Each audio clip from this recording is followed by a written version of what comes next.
अस्सलाम वालेकुम। अॼु आहे 2 मई, सूमर जो ॾींहुं। 11 थिया आहिनि सुबुह जा। मुंहिंजो मूड सख़्तु ख़राबु आहे, उहो तव्हांखे ॿुधायां थी त छो, पर हुन में कंहिंजो ॾोह न आहे। सो हिते किचन ते सुराण जो कब्ज़ो आहे टोटल। हिते काई स्वीट डिश थी ठहे ऐं हिते हिन ही एप्पल्स बॉइल था थियनि, चणा बॉइल था थियनि ऐं हुन पासे देगड़ी में हुते पटाटा बॉइल था थियनि ऐं थांव हिते मां फैलाए छॾिया आहिनि त जीअं इहे अंदरि करे सघां। तक़रीबन ड्राई थी विया आहिनि, हाणे अंदरि कंदमि। ऐं तव्हांखे ॿुधायां त उफ़, कल्ह खां जेका मिटीअ वारी हवा थी हले हिते त सुराण कुझु सफ़ाई कई आहे पर को फ़ाइदो न आहे। हीअ सफ़ाई करण खां पोइ हीअ हालत आहे, ठीकु आहे। ऐं हिते असां सफ़ाई न कई आहे। हे ॾिसो, हे सभु शयूं मुंहिंजूं रेगिस्तान में पयूं। तव्हां यकीन कयो, ॿाहिरि एॾी हवा आहे, एॾी शदीद। असां हर पासे खां हे दरवाज़ा बंदि करे वेठा आहियूं, लाउंज जो हिन पासे बि हुन पासे बि। त हिते बसि ईअं थो लॻे, ॾिसो न, मिटी ॾिसो हर शइ जे मथां। ईअं हे हालत। सफ़ाई करे वई आहे ज़हरा, पर मूंखे ख़बर आहे त हाणे को फ़ाइदो कोन्हे उन सफ़ाई जो। ऐं मां जेके दर साफ़ु कराया, ॼारियूं साफ़ु करायूं, प्लांट्स चमकाया, सभिनीनि जो उहो ई हाल थी वियो आहे। हीअ असांजी टेबल दर खां पई आहे, इन करे बदतरीन हाल जेको हूंदो आहे हिन जो हूंदो आहे। हाणे मुंहिंजो मूड इन करे ई ख़राबु आहे त मुंहिंजी सफ़ा दिलि ई नथी चए त मां उतां ई कंहिं शइ खे साफ़ु कयां ऐं सुभाणे ईद आहे। करिणो त पवंदो, ज़ाहिरी ॻाल्हि आहे। सो बहरहाल बिल्कुलु बि मज़ो नथो अचे मूंखे। ऐं कल्ह मां हिकिड़ी वीडियो ठाही राति जो, उहा तव्हां सां शेयर कयां। हीअ वीडियो ठाही, हीअ आहे फ्रिज मैग्नेट। ॾाढो प्यारो थो लॻे मूंखे, वणे थो इलाही। ऐं हिकिड़ी बेकार शइ मां ठहियलु आहे। ऐं इहो वीडियो जेसिताईं मां हीअ पंहिंजो व्लॉग शेयर कंदमि अॼु जो, तेसिताईं तव्हां इहा वीडियो ॾिसी चुका हूंदव।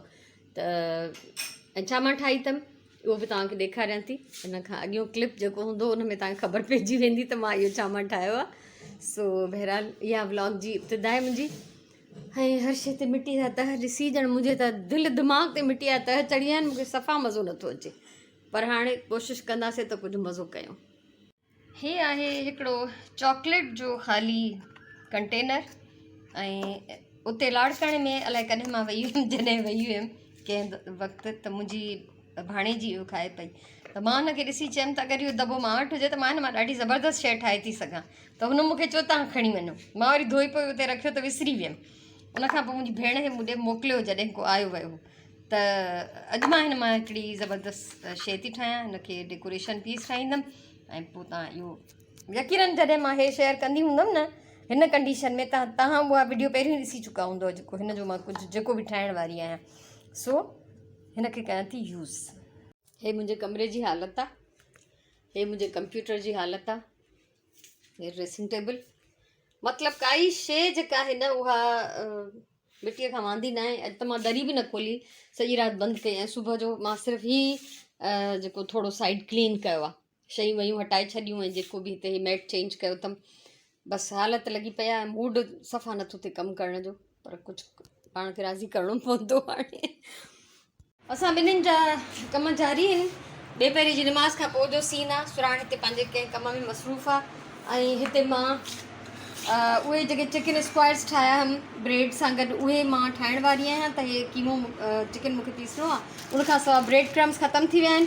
त हिते जेका आहिनि, असां हमेशह फ्रेश ब्रेड मां बि ठाहींदा आहियूं। त हाणे हिन महिल मां कुझु ब्राउन ब्रेड जा स्लाइसिस कटिया आहिनि, त उन्हनि जा किनारा बि बचियल आहिनि। कुझु रेगुलर ब्रेड जा स्लाइसिस आहिनि, पासनि वारा ऐं सभु इहे। त इन्हनि खे हाणे मां पहिरियों त हिन चॉपर में विझी इन्हनि जा ठाहींदमि क्रम्स। उनखां पोइ ज़ाहिरी ॻाल्हि आहे त अगरि मां पहिरियों चिकन थी पीहां त मूंखे पोइ चॉपर धोइणो पवंदो। इन करे पहिरियों मां ब्रेड क्रम्स ठाहींदमि, उनखां पोइ मां कीमो विझंदमि हिन में। सभु मां थुल्हा थुल्हा टुकड़ा करे हिन में विधा आहिनि।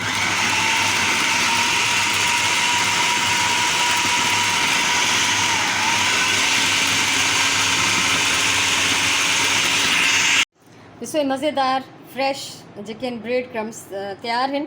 ऐं हिकिड़ी ॿी बि तव्हांखे टिप ॾियां त कॾहिं कॾहिं ईअं थींदो आहे त भई हिकिड़ो स्लाइस बची पियो या कुझु किनारा कटियासीं उहे बची पिया। त हाणे उन्हनि खे छा मशीन में विझी पीहिजे, त उन्हनि खे मां उनजे डबल रोटी जे शॉपर में विझी ऐं फ्रीज़ करे छॾींदी आहियां। ऐं पोइ जेके बचंदा वेंदा आहिनि उहे उन थैलीअ में मां ऐड कंदी वेंदी आहियां।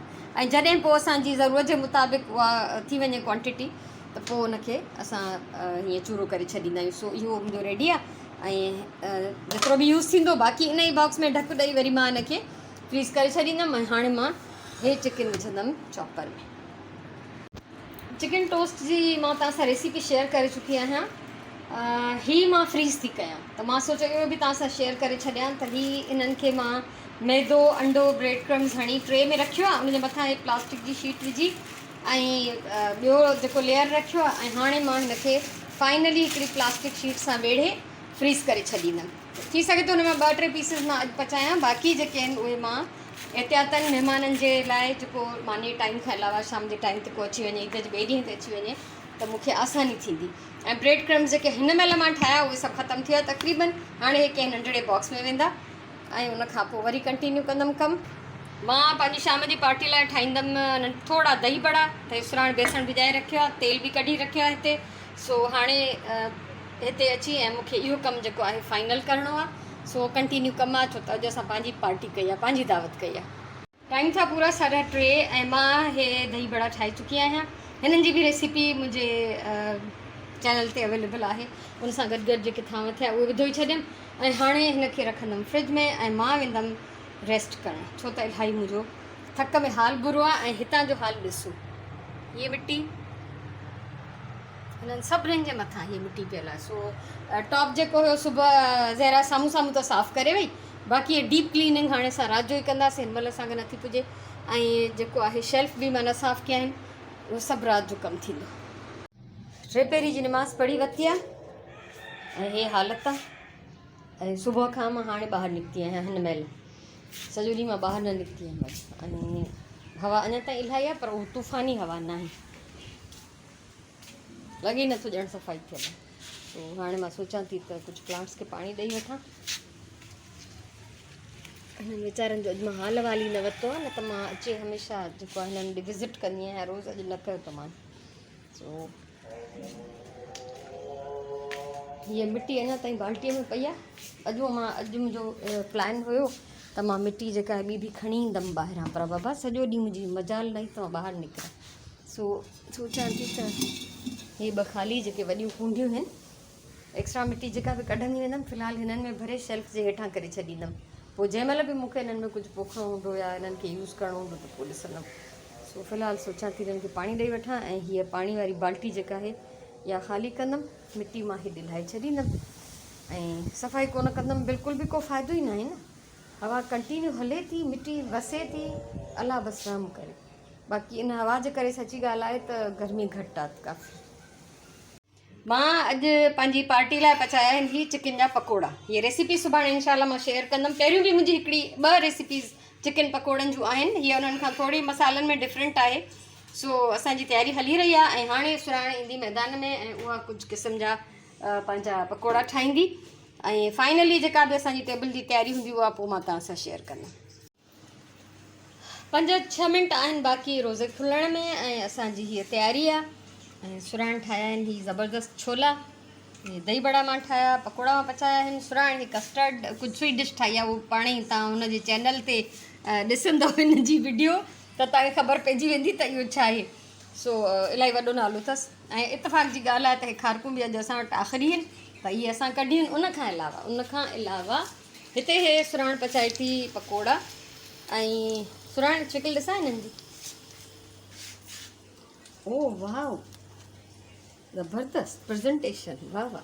सो बहरहाल हे सुराण हिते पकोड़ा पचाए थी, हिननि खे उथलाए ऐं उन खां पोइ हिन में मां सिर्फ़ु 4 पीसिस पचाईंदमि पंहिंजो चिकन टोस्ट, छो त असां 2 ॼणनि जे लाइ 4 पीस काफ़ी आहिनि ऐं हा तक़रीबन उथलाए त मां ठीकु आहे। सो असांजो इहो सिलसिलो जारी आहे ऐं अॼु असां ॿिन्ही पंहिंजी इहा दावत कई आहे त इहे असां 5-6 जेके आहिनि डिशिस पंहिंजे लाइ ठाहियूं आहिनि ऐं 2 ॼणनि जे हिसाब सां ख़ैर बची पवंदियूं। मां त सुरण खे चयो त मूं चयो सुबुह जो नाश्तो बि नथा ठाहियूं, सिर्फ़ु शीर खुरमो ठाहींदासीं ऐं पोइ इहो ई जेको ई कुझु हितां पियो हूंदो इहो खाईंदासीं, लॻे ईअं ई थो। ऐं पंहिंजो ड्रिंक न ठाहियो आहे कोई बि, असां 2 ॼणियूं पाणी पीअंदासीं ऐं असां कल्ह जूसिस वठी आयासीं, उहे फ्रिज में पिया आहिनि, उहे जूस पीअंदासीं, तंहिंजे करे शरबत वग़ैरह कोई न आहे असांजी। सो इहा आहे असांजी तयारी ऐं बसि 4 टोस्ट मुंहिंजा चिकन टोस्ट मिंट में तरजी वेंदा ऐं हिते सुराण पंहिंजी तयारी में लॻी पई आहे। सो मां तव्हांखे हाणे मोकिलाईंदमि, छो त वक़्तु कम है, मुक़ाबला सख़्तु। इहो खाई पी निमाज़ पढ़ी उन खां पोइ असां लॻंदासीं सफ़ाई खे, ऐं पोइ विंझी सिंझी राति जो देरि सां वञी सुम्हण जी निमाज़ पढ़बी, जहिड़ा हाल आहिनि असांजा। सो मोकिलायां थी, ऐं इनशाला सुभाणे ईद जो ॾींहुं आहे। तव्हां सभिनीनि खे एडवांस में ईद जूं खोड़ सारियूं मुबारकूं हुजनि, मुंहिंजे तरफ़ां इलाही सारो प्यार, इलाही सारियूं दुआऊं। सो इनशाला सुभाणे वारे व्लॉग में गॾु हूंदासीं। अगरि मुंहिंजो मूड थियो त मां हिकिड़ो ईद राति जो, चंड राति जो व्लॉग बि ठाहे थी सघां, जंहिंमें असां ॿाहिरि बिल्कुलु न वेंदासीं। सो बहरहाल मोकिलायूं था। अला वाही।